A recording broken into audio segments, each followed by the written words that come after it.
Felipe, buenas noches. Hola, ¿qué tal? Buenas noches. Gracias por venir. Gracias por invitarme. Son muchas cosas. Arranco, digamos, por la... De María. ¿Eh? Primero hablemos de María. Que no lo querían, Sí. decía Diego. Que no lo querían a Di María. Sí, no lo querían. ¿Qué, ¿estás esperanzado? Hacía mucho que, bueno, el equipo de River de Gallardo me ha hecho gozar mucho, pero creo que todos gozamos mucho el segundo tiempo ese. Sí, sí. No puedo dejar de decir eso porque... Yo te he prohibido ilusionarme con la selección. No hay que hay que ilusionarse con que cada uno de ellos sepa que puede jugar así. Me quedé pensando respecto a, Perdón, a lo que a lo que veníamos conversando. ¿Te genera alguna reflexión las palabras de Carlos Rosenkrantz o, bueno, es parte de una matriz de pensamiento y ya? Yo creo que que son palabras que buscan provocar una polémica muy de fondo sobre cuál es la función de la justicia, qué relación hay entre la justicia, entendida como el servicio de justicia, y la justicia social, ¿no? Finalmente eso es lo que Evita, Eva Perón, unió con la frase donde hay una necesidad y un derecho. Y entonces la antifrase, la frase al revés, es provocación. Provocación de un debate muy fuerte en el que yo en este momento no quisiera meterme porque me metería con poco conocimiento de la cuestión profunda jurídica, pero creo que es un debate político el que él pretende o ideológico y que dentro de los abogados estoy seguro que unos interpretan el derecho como mucho más cercano a la justicia social y otros interpretan el derecho como absolutamente digamos, ajeno a los problemas, a los macroproblemas, ¿no? Como un tema más de derechos y obligaciones, ¿no? Y derechos y obligaciones. Ahora, Rosenkrantz no lo dice porque sí, lo dice porque, digamos, está evidenciando con eso que está tocado, es decir, que las críticas y la idea que tiene este gobierno sobre la Corte y la mirada que hay del peronismo le molesta profundamente, si no, no hubiera dicho esa frase. Es decir, lo irrita profundamente y lo que está haciendo es tomando una posición política. ¿Y al gobierno en general? Debería haberse fijado y no usar en contra una frase de Eva Perón, porque... ¿Por qué? Porque es poco inteligente. ¿Por qué es poco inteligente? Porque una frase de Eva Perón, que es una buena frase de Eva Perón, una frase muy clara y muy sencilla sobre qué significa, como diciendo, digamos, no hay derecho a que la gente sea pobre y siga siendo pobre y el derecho no contemple la posibilidad de defenderlo.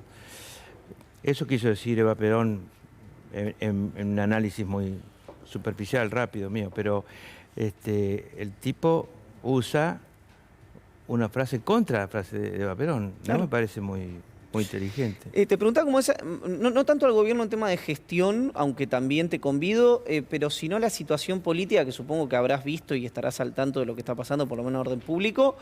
Y vos que conocés mucho, no solamente de este gobierno, pero sino hasta dónde se vuelve tolerable el nivel de discusión interna. Y está muy vinculado al crecimiento de la inflación desde marzo.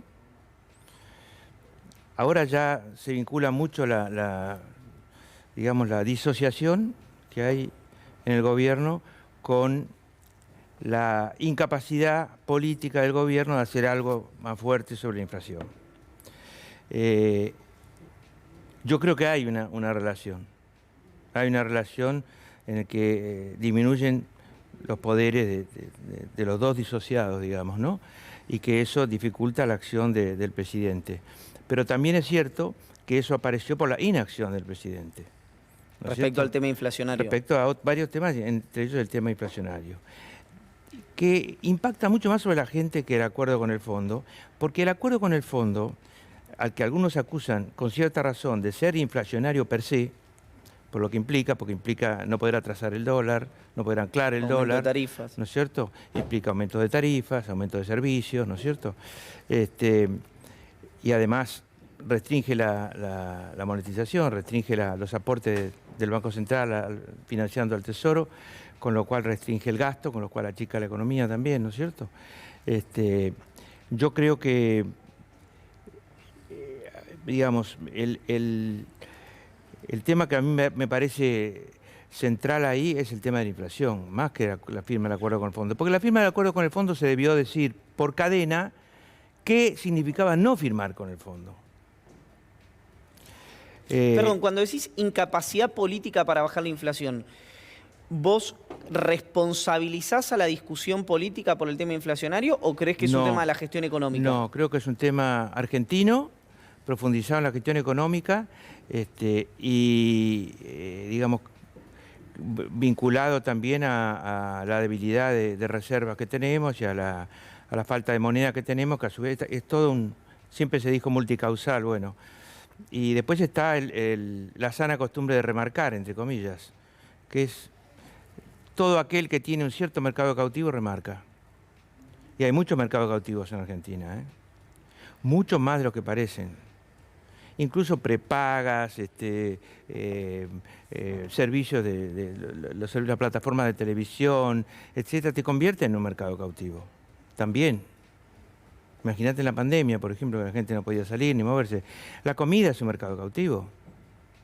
¿Cuánta comida? Y bueno, la mayoría de los alimentos que comemos nos convierten, digamos, a nosotros en seres que están obligados a comprarlos. Entonces, son mercados cautivos. Ahora, ¿se trata de la misma manera a los ofertantes que a los demandantes en ese mercado? No.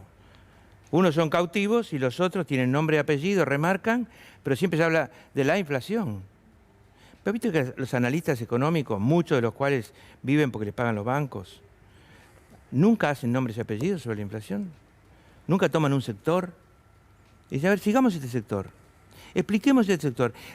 Está bien, ellos no lo hacen porque tendrán intereses creados, pero el gobierno lo tiene que hacer. Tiene que informar muchísimo más a la población sobre que la población entienda que la inflación no es una espiral que se hace por culpa de ellos. Un fenómeno natural. Claro, claro. Hay algunos fenómenos estudiados. Por ejemplo, los argentinos demandan en general más, en la suma individual de las demandas da bastante más que la producción de bienes y servicios local.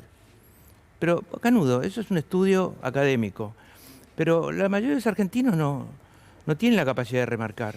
Decime una cosa, tema retenciones, que es un sector que conoces mucho.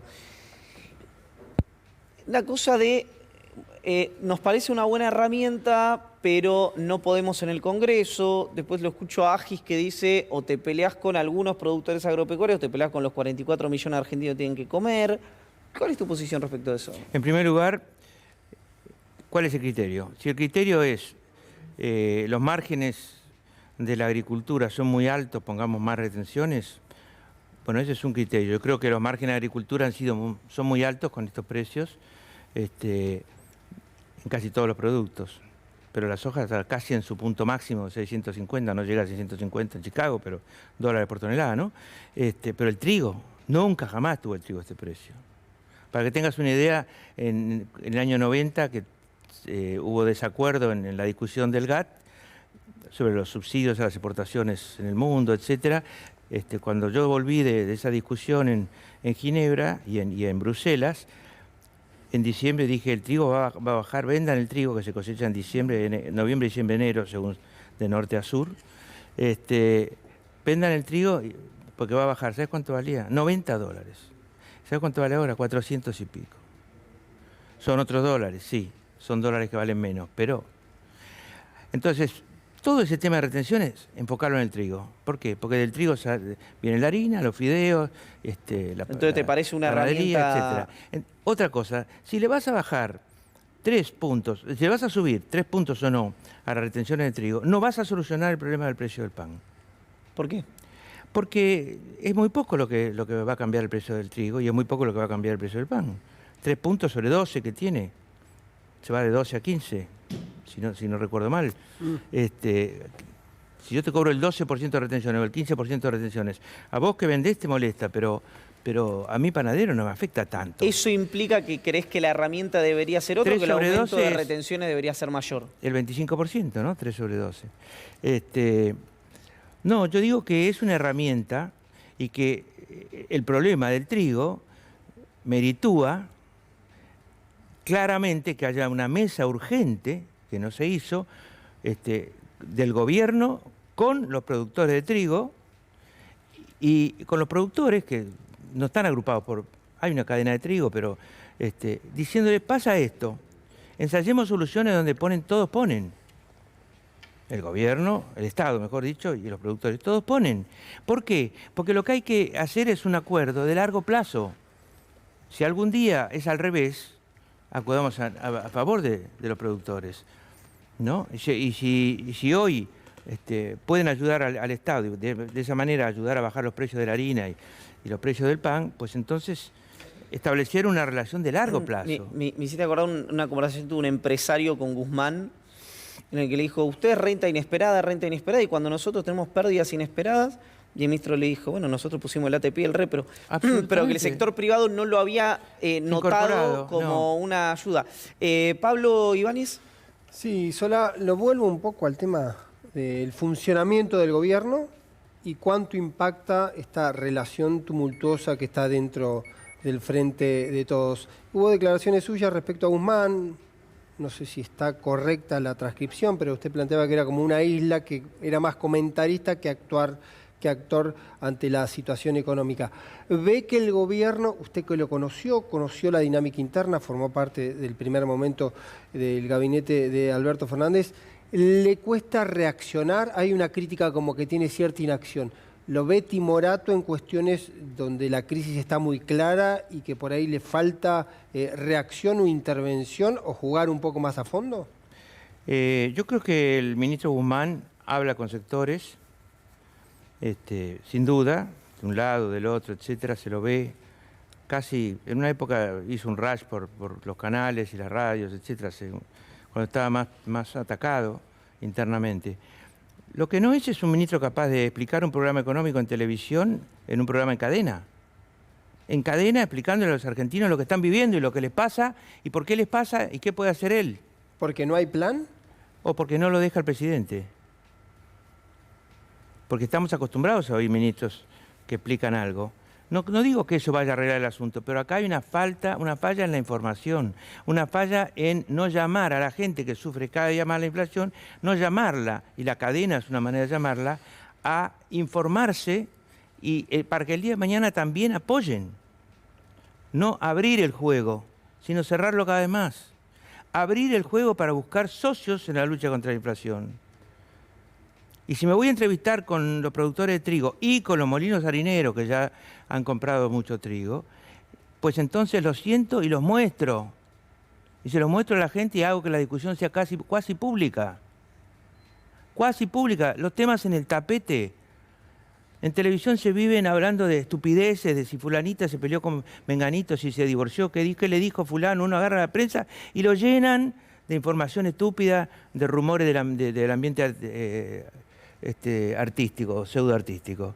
Ahora, a la gente no se le dice nada de por qué la inflación.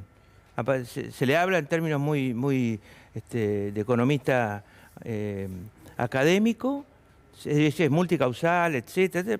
No se pone nunca nombre y apellido, sectores. Tomen 20 sectores de la Argentina, informen, todos los días informen.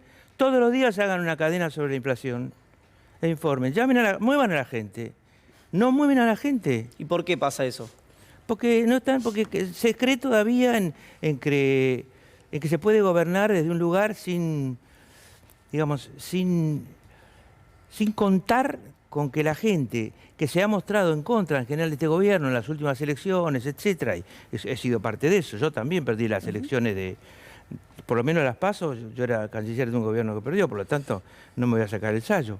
Pero me parece que cuando uno llega al tope, cuando uno llega a un momento muy difícil en que está todo mal y parece que hubiera falta de poder político, hay que ir a buscar el poder político cambiando absolutamente la receta de comunicación. Pero no de comunicación por la vía clásica, sino de comunicación directa con la gente. Me queda muy poquito tiempo, Felipe, pero ¿crees que debería haber cambio de gabinete? No opinaría sobre eso. El gabinete tiene que ser el que decida el presidente, uno critica las políticas o no, pero el gabinete es algo muy personal. Y respecto a la distancia, digamos, entre ellos dos, ¿no? Entre el presidente y la vicepresidenta, ¿Quién debería, a tu juicio, digamos, en términos políticos, institucionales, o el criterio que quieras arbitrariamente determinar, dar el primer paso? ¿Quién debería convocar?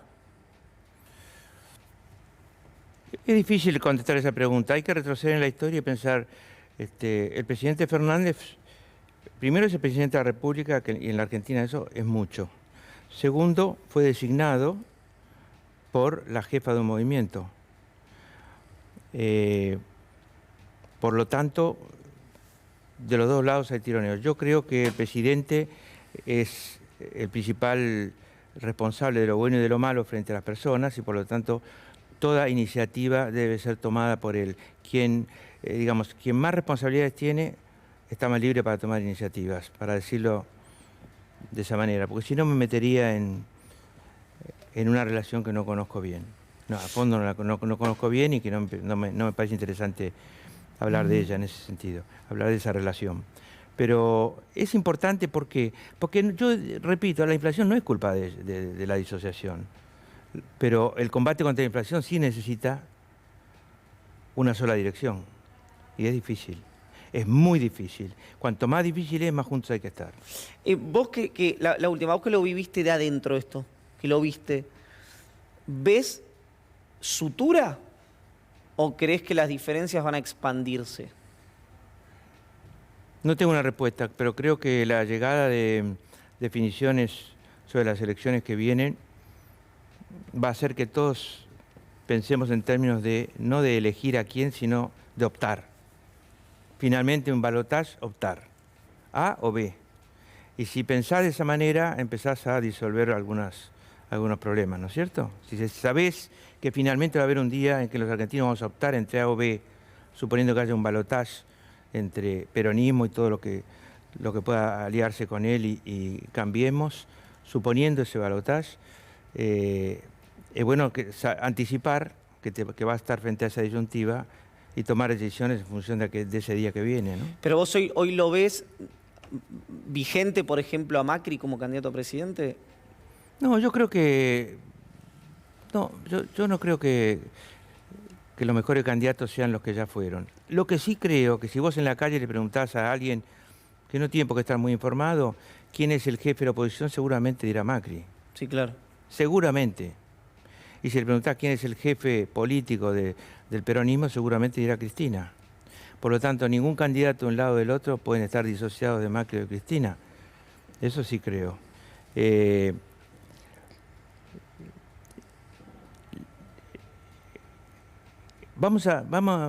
la Argentina no se elige, se opta. Y ¿no? Felipe, Se opta, tenemos A o B. Entonces, pero ves hay una que dejarse posibilidad joder. Es pero así. ves una posibilidad de un 2023 donde compitan, se enfrenten Cristina Sí, veo la y posibilidad. Macri. Cristina contra No, Macri y Cristina no. No. El Cambiemos, el macrismo, que o se va a la derecha y se despide el radicalismo, o no se despide el radicalismo, o lo absorbe a Milei, o no lo absorbe a Milei. Macri le encanta a Milei porque dice lo que Macri no se anima a decir, y el peronismo o amplía, trata de ampliar su frente, o no, pero no puedo decir quiénes van a ser los candidatos, no puedo opinar sobre eso. Y creo que, de última, bueno, habrá paso. Felipe, gracias por la visita. Muchas gracias a ustedes. Quiero decirles que es una muy buena noticia que el presidente pueda ir a Washington a ver al presidente Biden y a conversar, no tanto para decirle ideológicamente lo que piensa, sino de las verdaderas necesidades nacionales y su relación con Washington. Y explicar aquello que parece no entenderse a veces en Estados Unidos, ¿no? Es una muy buena noticia. Se han cometido muchos errores, como tratar de hacer una CELAC al mismo tiempo en Los Ángeles, que es como hacer una cumbre paralela, un absurdo. Y después se ha querido hacer un seguidismo con México, pero hay una diferencia. A México le interesa muchísimo a Estados Unidos. El gran tema del año que viene, y termino con esto, que estoy robando tiempo, pero dale. son las cuestiones fronterizas. El gran tema de Trump versus los demócratas está en la frontera de México y en Miami, es decir, en Florida. El presidente Biden no invita a los otros tres Básicamente porque no se quiere perder los votos de Florida. Un tema de política interna. Por supuesto. Y hace la cumbre por política interna. Y le sale mal. Y los rechazos iniciales ya han hecho que esta cumbre no vaya a ser una cumbre importante, no tiene foco importante, tiene mucho foco. Cuando una cumbre tiene muchos temas, no es una cumbre importante. Pero está bien que se vaya allá. ¿Por qué? Porque México puede darse el lujo de no ir. Tal vez tampoco Argentina va por un tema de no política se puede interna. pensar igual que México. No, tal vez López Obrador rechaza también por un tema de política interna. Absolutamente. Felipe, gracias, de veras, Gracias a por la ustedes. visita. Hacemos una pausa muy pero muy cortita y ya estamos con ustedes.